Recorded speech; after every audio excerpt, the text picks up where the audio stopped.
सूत्र आज आरोप में पावन वर्षा योग की उसी श्रृंखला में जैन दर्शन में ज्ञान का भंडार भरा हुआ है। अजय भैया क्या भरा हुआ है? ज्ञान का भंडार भरा हुआ है।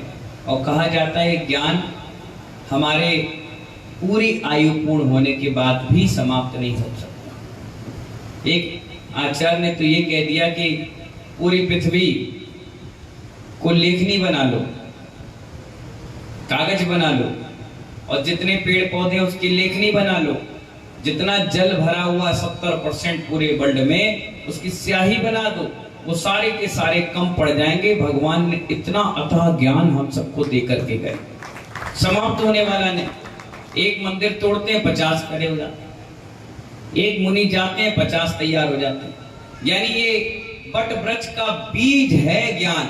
एक बीज ना जाने कितने खेत खलियान को हरा भरा कर देता है। ये ज्ञान का भंडार, बड़े बड़े ग्रंथ हमारे यहाँ हुए हैं। धवला जैसे 39 शास्त्र हमारे बीच में हैं। प्राकृत संस्कृत में भी बड़े बड़े ग्रंथ हमारे बीच में हैं। इसी प्रकार न्याय के ग्रंथ भी 40-50 इतने बढ़िया बढ़िया ग्रंथ हैं, जिसकी शुरुआत पंडित जवाहरलाल नेहरू जी ने बनारस की यूनिवर्सिटी में जैन दर्शन पढ़ाने का प्रस्ताव भी क्या कर दिया था, पास करवा दिया था। और आज तक बनारस की यूनिवर्सिटी में जैन न्याय के ग्रंथ पढ़ाए जा रहे हैं, पंडित जवाहरलाल नेहरू की देन। आज भी पढ़ाए जा रहे हैं। इसी प्रकार दुनिया में सब चीज सुलभ है। क्या कहा कपूरी दादा? दुनिया में सब चीज सुलभ है, सब चीज मिल जाएगी। मायाचारी करोगे, रोगे, गाओगे, चिल्लाओगे, खींचोगे, चोरी करोगे, डकैती करोगे, सब चीज मिल जाएगा। लेकिन ज्ञान एक ऐसी चीज है जिसे मायाचार से प्राप्त नहीं किया जाता, अपने विवेक से प्राप्त किया जाता है। इसलिए आचार्य भगवान बता रहे हैं, धन कन कंचन राज सुख सभी सुलभ कर जान, दुर्लभ है संसार में एक यथार्थ ज्ञान। कितनी प्यारी बात, कितनी सुंदर बात कही है आचार्य कुंद कुंद ने कि जो सम्यक ज्ञान है बड़ा दुर्लभ ज्ञान है। ज्ञान तो मिल जाएगा। हमारे राम जी लाल जी के पास जाओ, बाबू जी के पास बैठो, तो आड़तिया का सारा ज्ञान वो दे देंगे। आप महेन बाबा के पास जाओ तो पेटी बनाने का, पेटी तोड़ने का, पेटी भरने का सारा ज्ञान मिल जाएगा। मास्टर राकेश जी के पास जाओ तो पढ़ाई लिखाई एजुकेशन से सब चीज मिल जाएगा। हमारे राजेंद्र महाकाल के पास तो पाइप कैसे जोड़ना तोड़ना वो सब मिल जाएगा। हमारे जगदीश प्रसाद जी के पास जाओगे सब कुछ चावल के वैरायटी बता देंगे। आप वकील दिनेश के पास जाओ तो वो सब चीज आपको वकालत सिखा देंगे।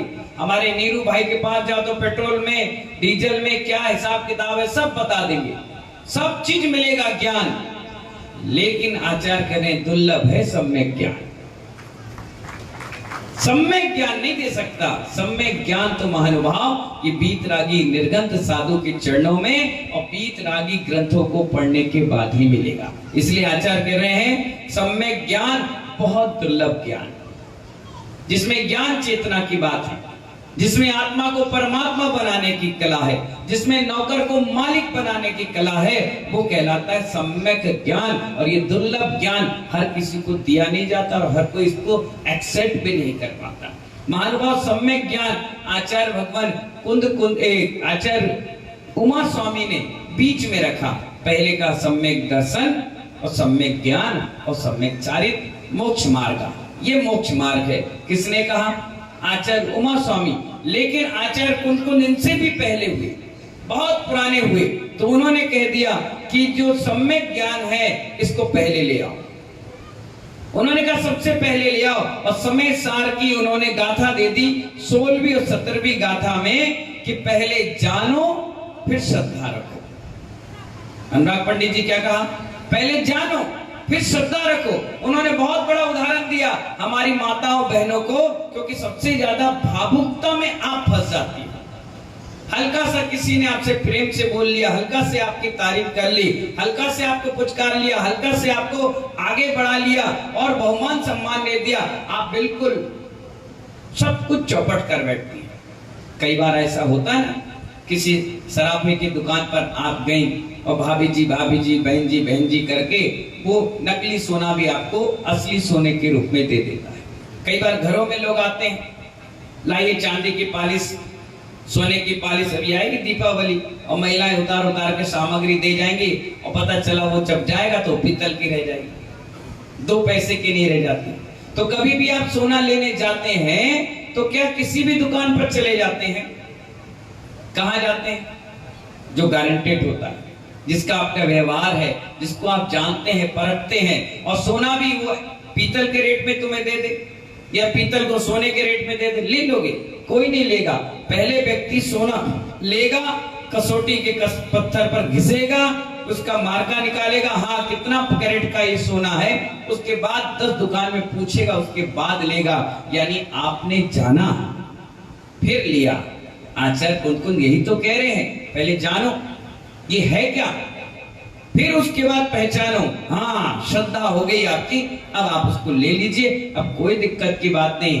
पैकेट में सामान रहता है और बाहर ICIC मार्का लगा होता है, आप उसको काटते हो, सीधे खा लेते हो, पी लेते हो और बना लेते हो। क्यों? क्योंकि आपका विश्वास उस पर है, क्योंकि आपने एक बार उस व्यक्ति को आजमा लिया। हाँ, इस पैकेट में जो सामग्री है वो गारंटी प्रूफ है। इसीलिए आप देखिए, कोई भी चीज खाने से पहले अगर आप चख लेते हो तो और कोई व्यक्ति कहता है इसमें नमक कम है, बोले हम नहीं मानते। इसमें बूरा कम है, हम नहीं मानते। इसमें घी नहीं डला, अरे कैसे नहीं डला? क्यों कह रहे हो? क्योंकि आपने पहले सम्यक ज्ञान कर लिया ना, यानी ज्ञान कर लिया। आपको मालूम था कि इसमें चीज में हमने डाला है, इसमें हमने घी डाला है, इसमें हमने तेल डाला है, इसमें हमने नमक डाला है, इसमें पूरा डाला है। आप कैसे कह सकते हो ये हो सकता है, कम हो सकता है? आप ये नहीं कह सकते, हो ही नहीं सकता।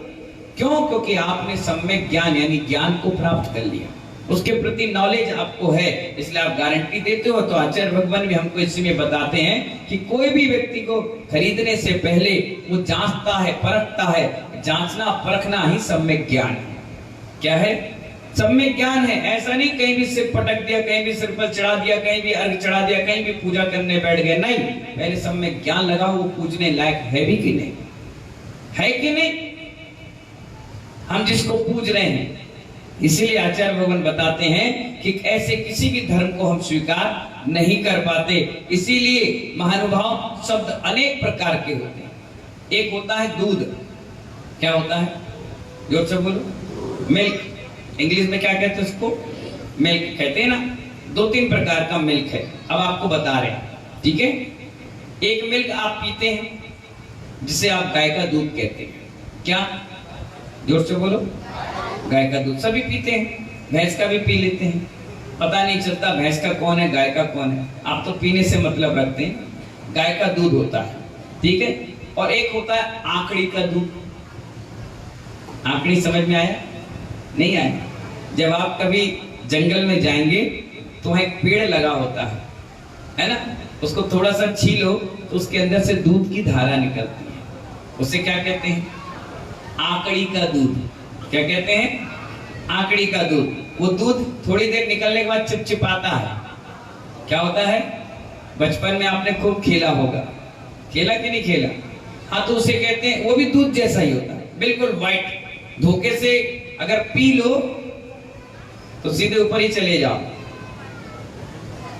दूध तो दोनों है, शब्द एक ही है दूध, लेकिन आंकड़ी का दूध अलग है और गाय का दूध अलग है। अब देखिए, इसमें सम्यक ज्ञान यानी ज्ञान लगाना है आपको। दूध दोनों रखा हुआ है। और शीतल प्रसाद जी अगर आपकी आंख में गाय का दूध डाल देंगे तो आपकी आंख ठीक हो जाएगी, और अगर आंकड़ी का दूध डल गया तो आप अंधे भी हो सकते हैं। इतना खतरनाक दूध होता है। इसी प्रकार ये ज्ञान है महानुभाव। ज्ञान लौकिक ज्ञान होगा तो वो आपको नीचे भी ले जा सकता है, ऊपर भी ले जा सकता है, लेकिन जो सम्यक ज्ञान होगा वो गाय के दूध के समान होगा। तुम्हारी आंख भी ठीक कर देगा, तुम्हारे मुख का स्वाद भी ठीक कर देगा, और पाचन क्रिया को बड़ा कर देगा, अच्छा कर देगा। इसलिए कहा गया सम्यक ज्ञान लगाओ हर जगह। और ये ज्ञान टॉर्च की तरह काम करता है। किसकी तरह? अभी 2 मिनट की लाइट चली जाए तो आप क्या चालू करते हो? मोबाइल में टॉर्च चालू करते हो। क्यों करते हो? कि वो आपको रास्ता दिखाए। क्या दिखाए? रास्ता दिखाए, रास्ता दिख जाता है तो पूरी लाइट में अपने पूरे मोहल्ले की चले जाए, फिर भी आप उस टार्च के सहायता से अपने घर पहुंच जाते हो, कैसे भी पहुंच जाते हो। क्यों? क्योंकि वो टार्च सम्यक ज्ञान है और दर्शन और चारित्र दोनों को संभाल कर रखता है। इसीलिए वो टार्च हमें अपने मोक्ष मार्ग तक पहुंचा देता है। इसीलिए आचार्यों ने कहा सम्यक ज्ञान दुर्लभ ज्ञान है। एक बार जिस व्यक्ति को इसका स्वाद लग गया महानुभाव, वो फिर लौकिक ज्ञान के चक्कर में नहीं पड़ता। ये लौकिक ज्ञान लेबल ज्ञान है और सम्यक ज्ञान अजय भैया केवल ज्ञान। इसलिए आचार्य ने कहा कि ये जिस व्यक्ति ने गाय के दूध को आंख में डाल लिया, उसकी आंख बहुत अच्छी हो जाएगी, अंदर से कड़कड़ा और रुआं और दिक्कत परेशानी आएगी, वो ठीक हो जाएगी। लेकिन महावीर भैया अगर आंकड़ी का दूध डाल लिया तो सीधे अंधे हो जाओगे, कुछ करने लायक नहीं रह जाओगे। इसलिए जिस व्यक्ति को तत्व ज्ञान हो जाता है, सम्यक ज्ञान हो जाता है, वो दुखी नहीं रहता। कई ऐसे भी साधु हैं जिनको तत्व ज्ञान नहीं है, वो हल्के से थोड़ी बात हो जाती है बिखर जाते हैं, क्रोध में आ जाएंगे, लड़ाई हो जाएगी, झंझट हो जाएगा, बिखर जाएंगे, अपना आपा खो देंगे, क्योंकि उन्होंने तत्व ज्ञान नहीं किया। कुछ श्रावक भी ऐसे हैं, बहुत अच्छे पद पे रहते हैं और हल्की सी बात पे बिखर जाते हैं, हल्की सी बात में वो लड़ाइयां झगड़ा हो जाती है। क्यों? क्योंकि उन्होंने तत्व ज्ञान को नहीं जाना है। और जो तत्व ज्ञान को जान लेता है वो कहीं भी रहे खुश रहता है, आनंदित रहता है। उसे मालूम है कि जो होना है वो होकर रहेगा। हमारे करने और तुम्हारे नहीं करने से कुछ नहीं होगा। अगर आपके भाग्य में लिखा होगा महानुभाव तो आप यहाँ बैठे मिलोगे, और नहीं लिखा होगा तो 10 प्रकार के विचार आएंगे और गेट तक आकर आप निकल जाओगे, अब आप कुछ नहीं कर पाओगे। ऐसे कई प्रकार की विचारधाराएं हमारे मन में होती है। इसलिए आचार्य कहते हैं सम्यक ज्ञान को पकड़ के रखो। किसको? वो ऐसा दीपक है देहरी पर रखा हुआ, दोनों साइड उजाला करता है, अपने को भी उजाला करता है, आपको भी उजाला करता है। इसलिए आचार्य भगवान ने कहा दुर्लभ है एक यथार्थ ज्ञान, बहुत प्यारा ज्ञान। इस ज्ञान के बलबूते पे ही हम भगवान को जान पाए, इसी ज्ञान के बलबूते पे महानुभाव हम चारित्र को धारण कर पाए। इसलिए ये ऐसा दीपक है जो ज्ञान और चारित्र और दर्शन दोनों को संभाल कर रखता है और बिल्कुल दोनों का सिस्टम बनाकर चलता चला जाता है। इससे हमें और आपको कभी दिक्कत परेशानी का सामना नहीं करना पड़ता और सफलताएं हमें मिलती चली जाती है इन्हीं मंगल भावनाओं के साथ। इसलिए आचार्य कुंद ने 16वीं 17वीं गाथा समय सार में कहा, क्या कहा? सबसे पहले ज्ञान, फिर दर्शन, फिर चारित्र करो, जिससे आपको कहीं धोखा कोई देने वाला ना हो और आपका सोना भी सोने के रेट में बिक जाए, नहीं तो पीतल के रेट में ले और फिर पीतल में ही बेचना पड़ जाए। इसीलिए सोना सोना है, पीतल पीतल है। इस चीज का ध्यान रखें। इन्हीं मंगल भावनाओं के साथ समय आपका हो रहा है। फिर मिलेंगे, जब तक के लिए बोलिए महावीर भगवान की